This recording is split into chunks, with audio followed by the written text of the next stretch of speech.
Yes, good morning, afternoon, whenever you're happening to be viewing this. And we're fast approaching the end of the course with week 6 here. And so I've got a few notes to run through you this week on creativity and communication. So we got those two topics where we'll be starting to tackle this week. So we're going to take a look at creativity, innovation, and how that applies to leadership.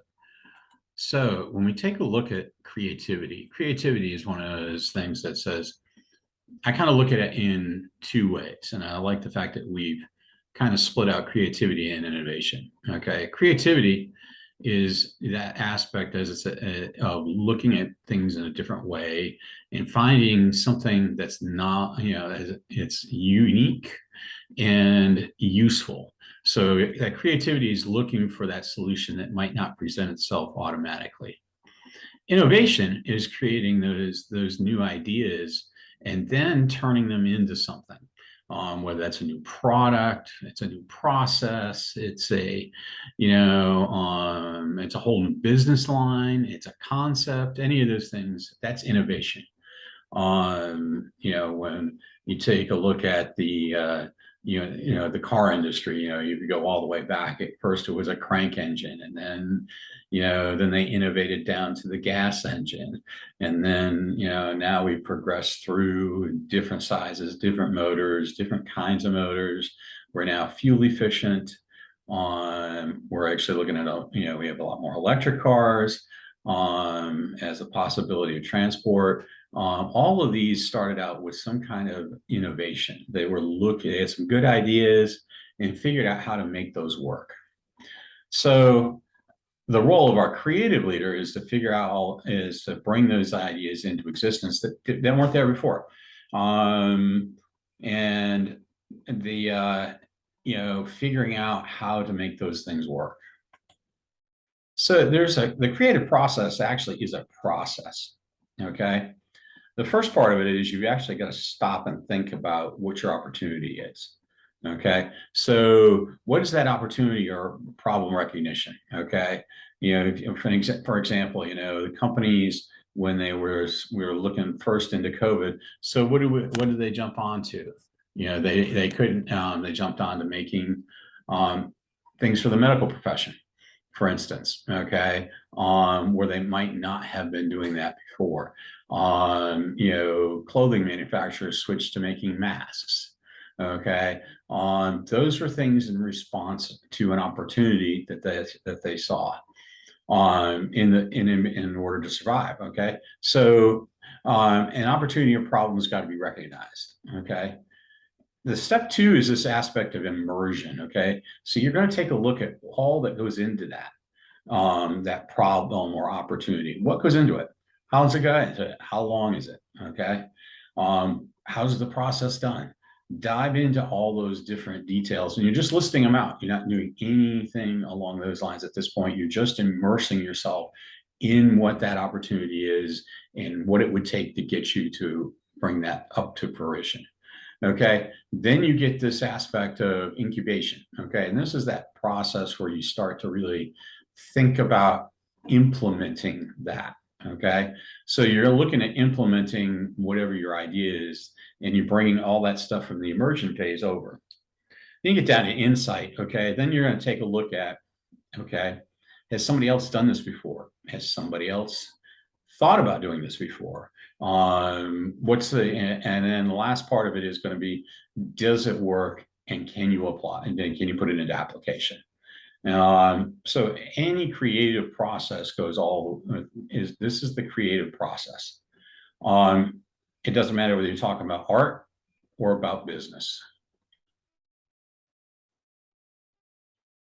So characteristics of creative leaders, okay?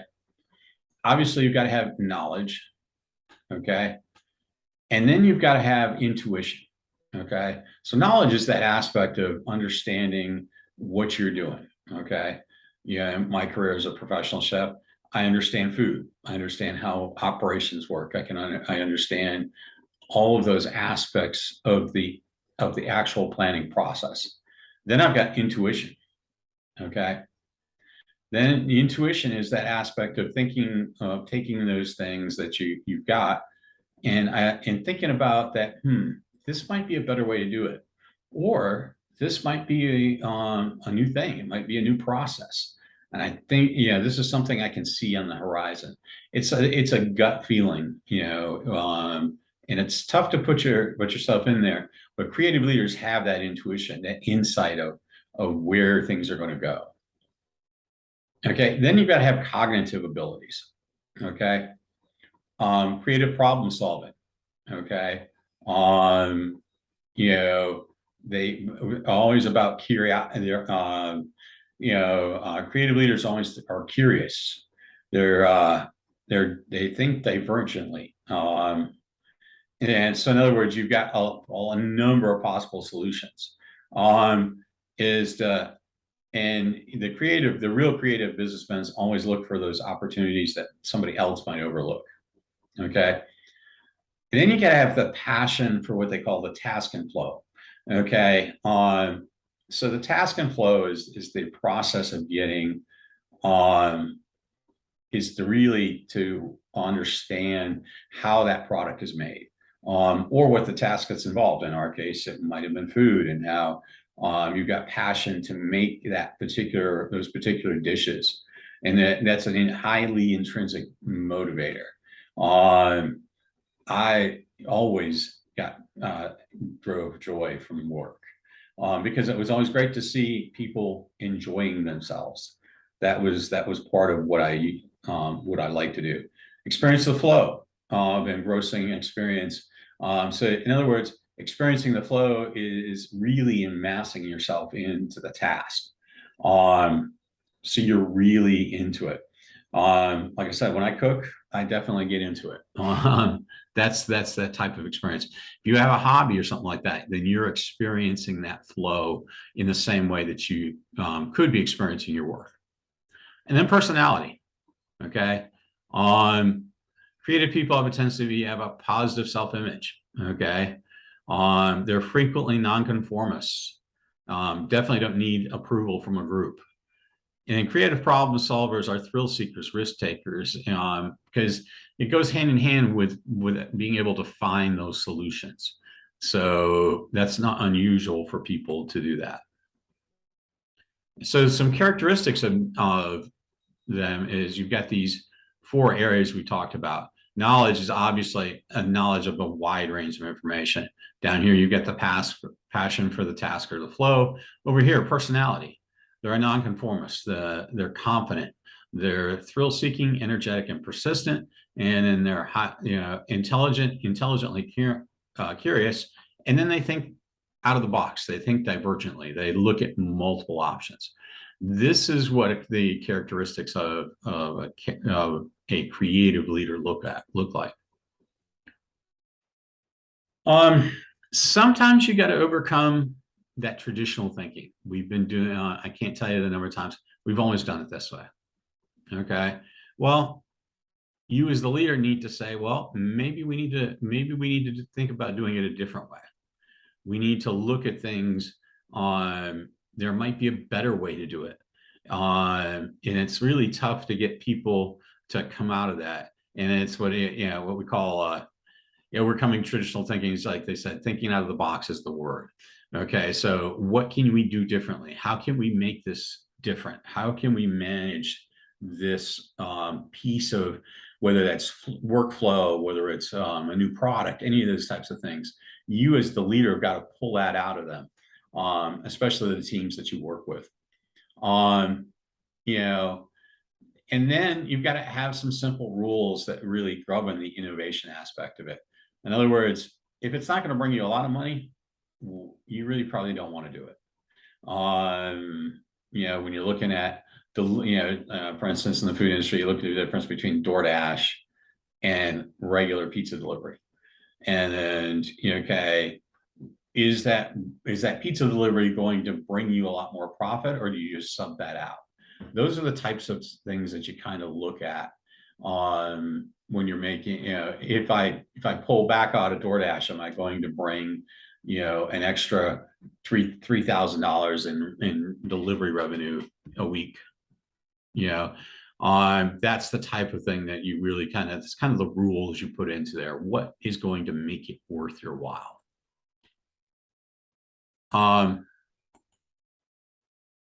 So organizationally, we're kind of looking at these things here, like organizationally, you really got to create this atmosphere where you can collect fresh ideas all the time or brainstorm new ideas. You know, in some places they do actually set quotas. Typically, you know, in one of my offices, not this one, but in one of my offices that I used to have before, I used to have this large whiteboard, and I would encourage my team to walk in and just actually come up with, if they had a new idea, write it down there, and then we can go ahead and think about that. Think about how we could, whether that's an implementable idea or not. Definitely get some time to think out of the box, and then brainstorming sessions. I always like to use some of the huddle aspects of this at the beginning, or the beginning of a shift, or the beginning of the day, to think about 2 or 3 ideas of things that we might be able to change. So that's about how the organization manages to do that. Now, not everybody's creative, okay? Not everybody's creative. So you've got to be able to kind of help them through this process as the leader, okay? You know, and this kind of walks you through the self-help process, I guess, if you wanted to look at. First, you got to say, overcome the perception you're not a creative. Then practice creativity with people, okay? Look for those opportunities, maintain an enthusiastic attitude, always be happy. That works well, as we talked about plenty of times earlier in the course here. The more positive you are, the more positive your team is. You know, you've got to have a system to record your ideas. Artists typically use journals or sketchbooks. Writers use journals.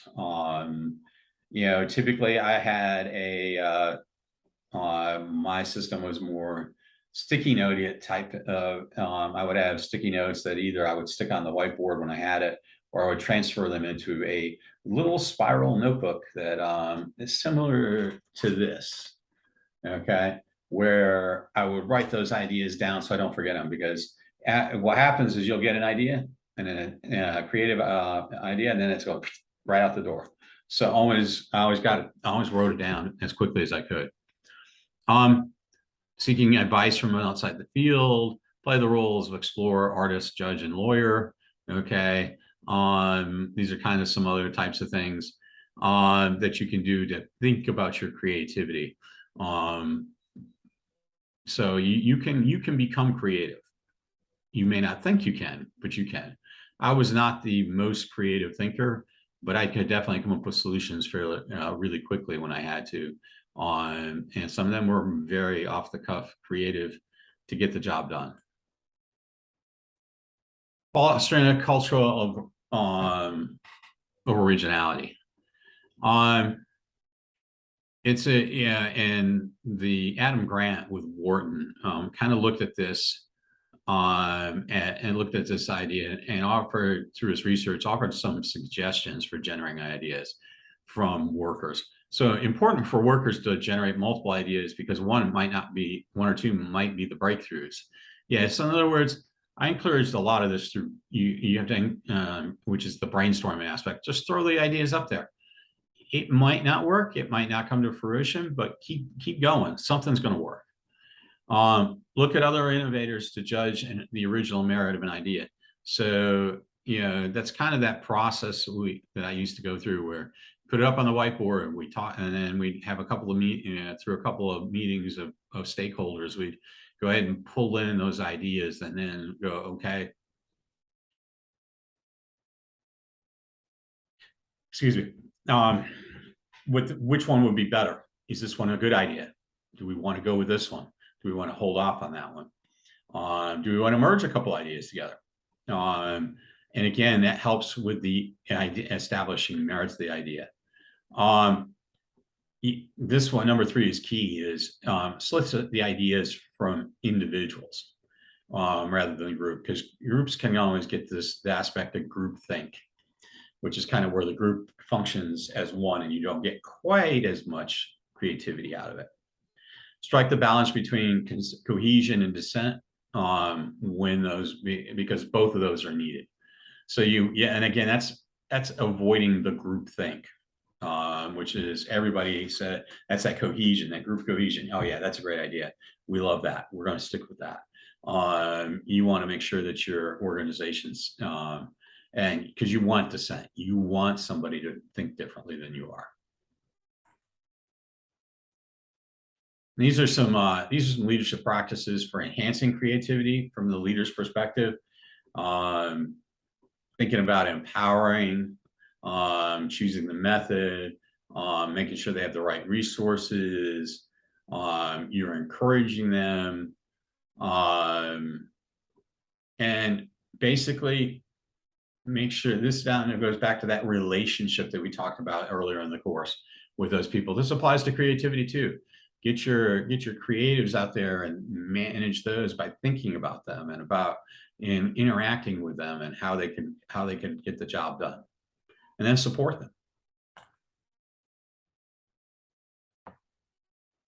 So managing creatives can be fun, especially if you have a lot of them.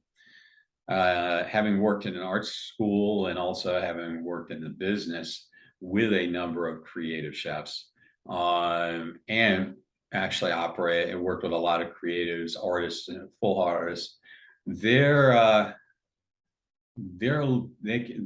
different. They have proposed a different leadership challenge for you.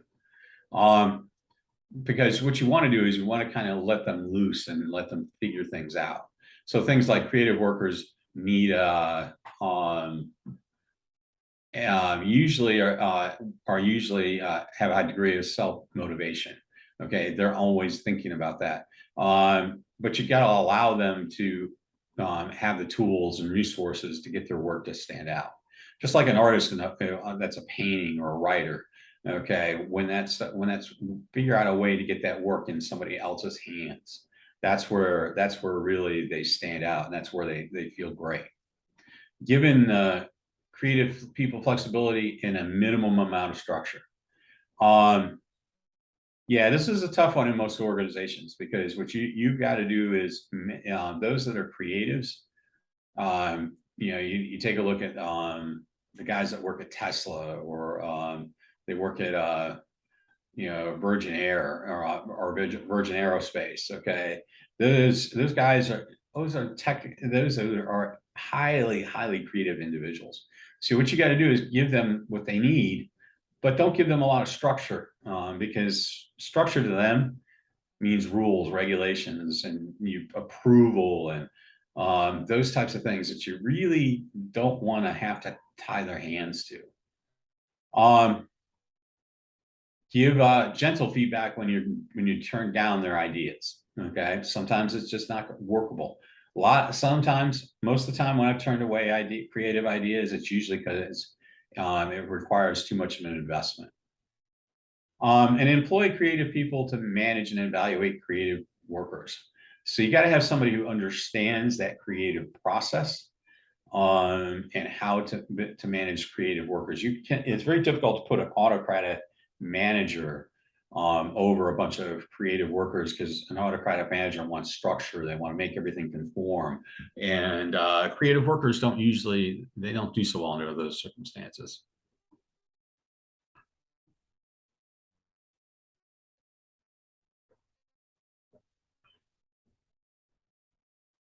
So these are some ideas here where you can take a look at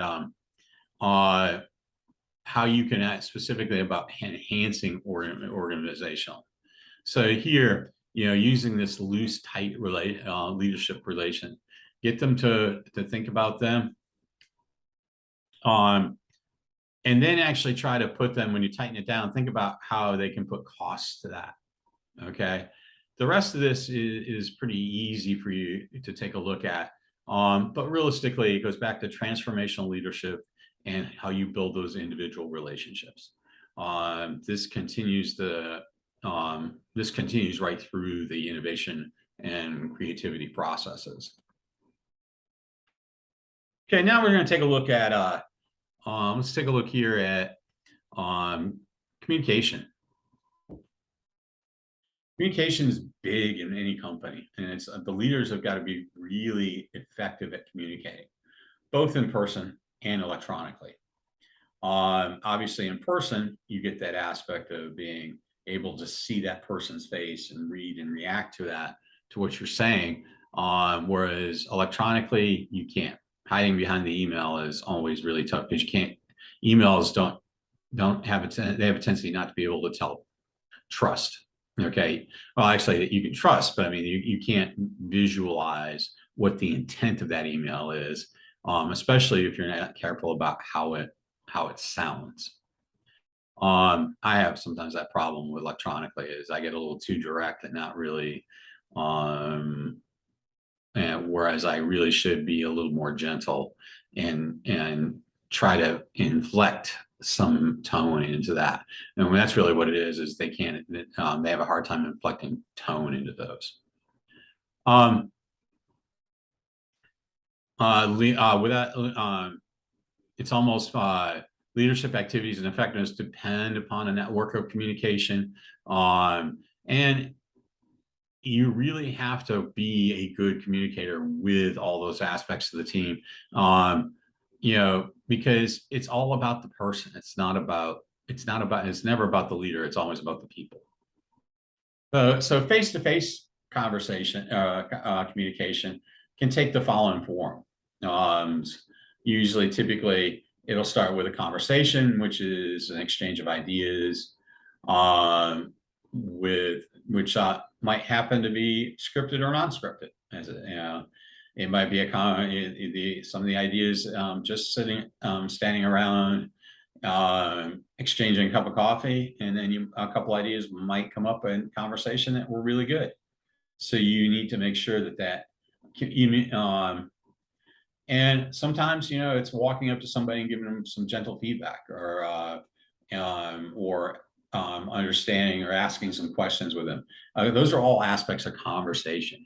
Okay. Then there's this peer-to-peer leadership network. Okay, so that's a social ties that are not have shared interests, belonging to outside organizations, belonging to, even within a company, for instance, a peer-to-peer leadership network would be, in food service might be all the general managers, it might be all the chefs. Okay. In the case of our college here, it's the college business typically is a peer-to-peer leadership network, even though we all have different backgrounds. The operational leadership network that's where it gets down to your operations aspect of it. So, for instance, that would be all in my business. It would be all the chefs that would be in an operational leadership network. And then what you would do is look at processes to get things completed. Personal networks help you develop your own self-confidence a lot of times, and they also help you get with what we just talked about, which is creativity. Getting to talk to people who don't have the same network or the same thought process as you is extremely good, is important. And then strategic networks, those are usually your middle and upper management who are focusing on business goals. Social media, okay. Social media has its goods and bads. Okay, so you've got this aspect of working on building a professional network like LinkedIn. Okay, it is important to be that. Productive leader focuses on contacts of relevance or density rather than talking about everybody in the book. So basically, if you look at mine, I have my LinkedIn profile has more of a combination of chef and chef forums, and then there's a group of ones that are educators that a lot of times may or may not be tied to Limestone. A lot of them are, But that gives you that same type, and that gives you some ideas, and how they share a lot of times will come popping up and give you definitely some ways to think about things. So this it's just a different way of communicating. I don't necessarily post a lot of myself on there, but I do know individuals that do post articles or repost articles that they've read, which might also turn around and wake up some things in you. And it's a good way to communicate with the outside world. Okay. This is the strength of ties, is what they call this. So do you have a bunch of friends that just kind of hang out that you may not know all that well? Or do you have a smaller group of people who you really know?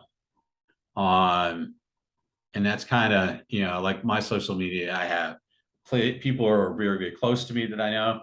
And then you get that next circle where you kind of know and follow what they're doing. And then that other circle out there are people you just barely know. And, they're not really doing you a whole lot of good. And then trying to keep everything as direct as you can, because, indirectly friends of friends can work too. But a lot of times they're a little harder because you need to make them almost a friend before you can get them in that communication loop. Group messaging apps, okay? Teams, Google, Slack. There's a few others out there.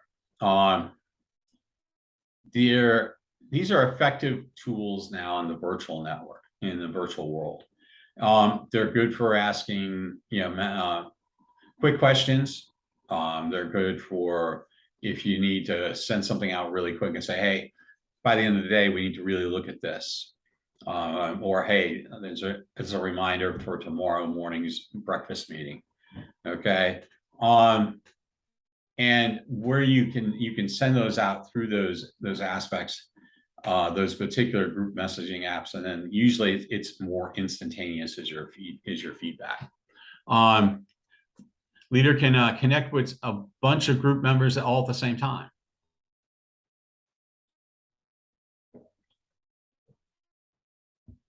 And then, but the downside of that is, yeah, like most other things we do today on our cell phones and the rest of that, they can take up too much time, and you can become over collaborative. So we're going to talk a little bit here about persuasion. Okay, persuasion is this aspect of getting people to do things that they may not want to do. Okay, or how you can get the things to move forward in that part of either persuasion or negotiation, which we'll also be talking about. So you got this aspect of liking people, like those who like them. Okay, so it's easier to persuade somebody who you like, okay, and they like you. Sometimes you have to ask, you have to take a look at reciprocity, which is, okay, all right, if you guys pull this together and pull this off, then maybe we'll go to lunch. That type of thing. Persuasion can have high impact when it comes from peers. So peer-to-peer, that's why we push a lot of times peer-to-peer teaching and peer-to-peer tutoring, because that aspect of being mentors really can help, because people like to follow people who are like them. Can align people with clear commitments. Okay, people need that's consistency. So we all like consistency in our lives to a certain extent. I know a lot of people I do know a few people who just love to change for the change sake, but most people prefer consistency. So you want to make sure that, when you're talking with them, that you're consistent with your message and how you're delivering it. Authority, okay, that's a pretty easy one. Scarcity.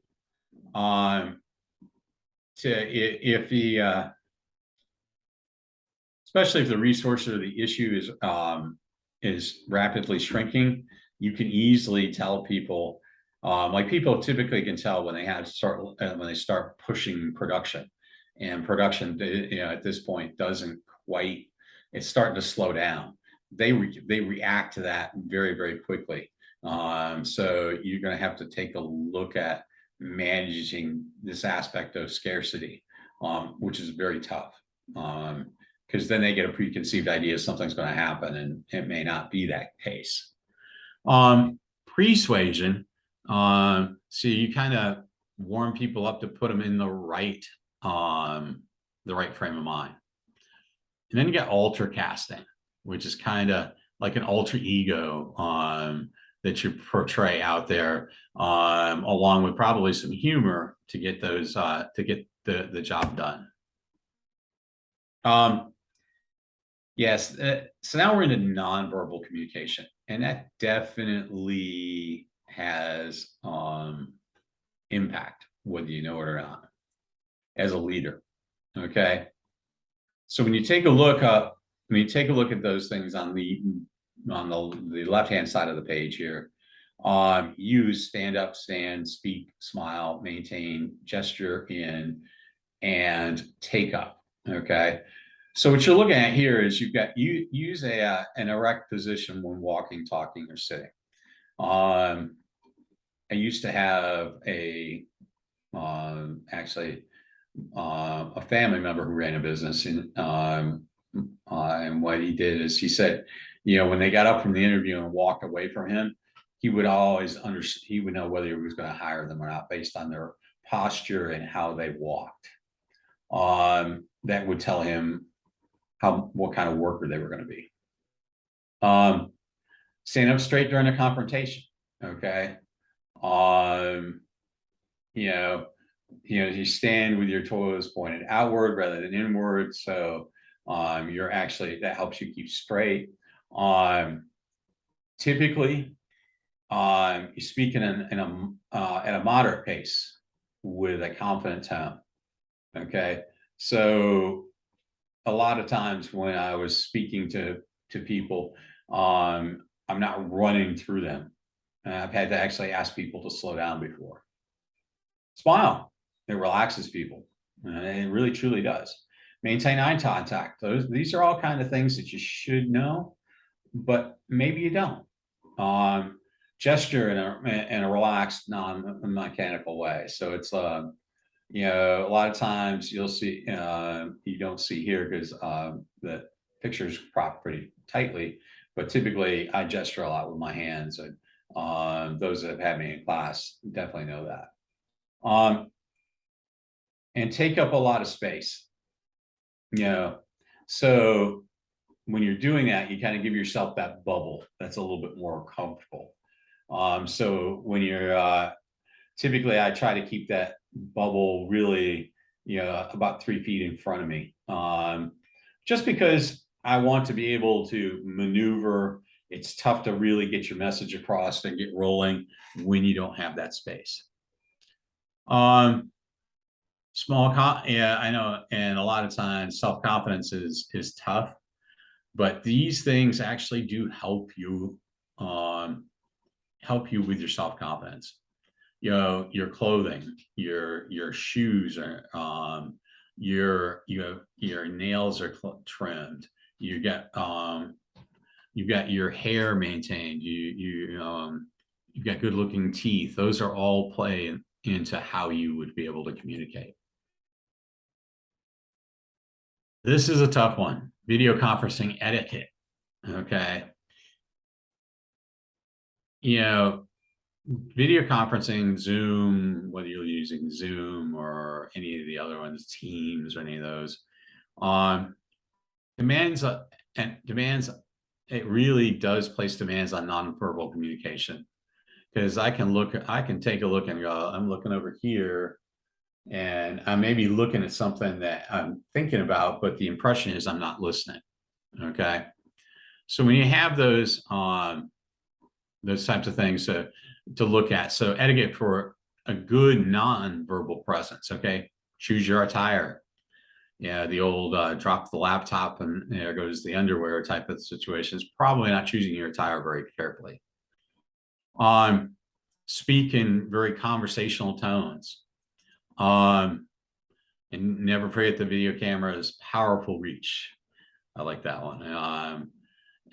Being videotaped several times to sharpen that aspect of how you make those communicate, how you communicate over the telecommunication over the conference, and then make appropriate adjustments and retain your like feedback from an observer.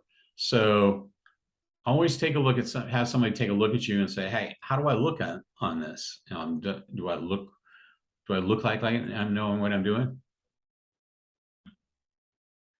Listening, probably the number one aspect of communication. I've always said communication is a two-way street. Okay. It's not all going speaking, it's speaking and then being heard.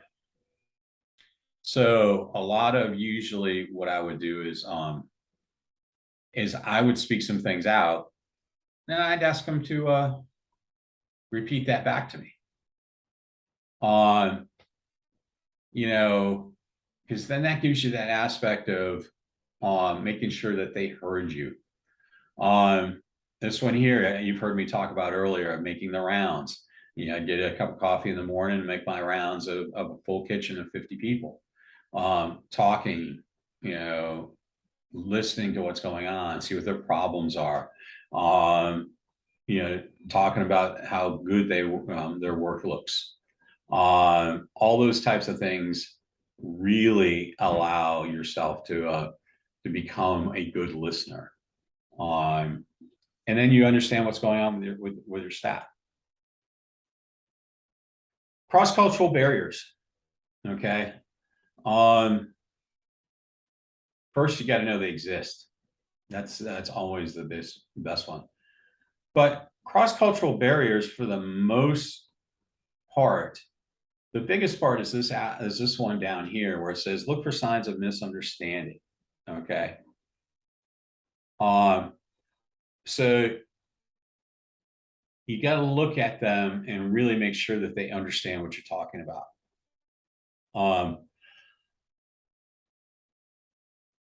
Think about how you would address them. And typically this is what I've found.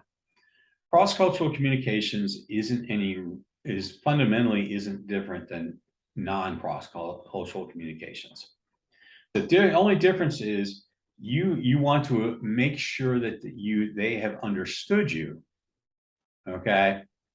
And you have to look at, and they may be looking at things differently. Okay. The big one is being sensitive to differences in non-verbal communication. Okay. In some cultures, it's very customary to shake hands and bow. In other cultures, it's shake hands, but even as close business associates, you actually hug, and that's with a guy. Okay. Those are cross-cultural issues, because it's acceptable for them to do that. So you have to understand that there will be also, when you're dealing in a larger subset, you're also going to be dealing with people who are dressed differently. People from all over the world have different means of dress, and you can't let that throw you off. It doesn't usually, you just move right on, just like it was like it's no big deal. The major cross-cultural insult is as they said, is to confuse the identity of people because they're members of the same race or ethnic group. Yeah, it's you have to be attention, especially if you're looking at cultures like Asian cultures, also some African cultures and Arab cultures, where they may be of the same race, but they might not be of the same social class. And that's a difference, and it's a big difference in their setting. We may not think too much of it, but they do. So it's always making sure that you can handle those aspects of it. Conflict resolution. Okay. Competitive, collaborative, avoidant, accommodative. Okay. So what you're looking for in between all these is this aspect of sharing. Okay. And to be honest with you, I don't use avoidant very often, but I do these other three pretty frequently. So, accommodative, if I can accommodate somebody to diffuse the situation, then I probably would be. If not, we're probably looking for a collaborative outcome. Sometimes it can be competitive, and sometimes you can solve things with competition, but that's not always the case. This is, again, conflict between two group members. Get the parties to engage and sit down. Okay.